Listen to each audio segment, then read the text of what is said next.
Meaning of drey. Drey.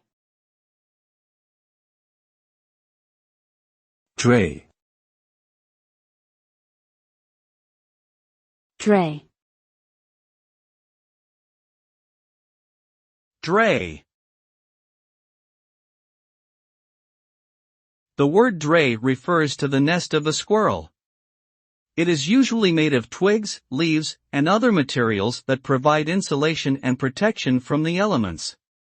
Squirrels build dreys in trees or sometimes in man-made structures such as attics or sheds.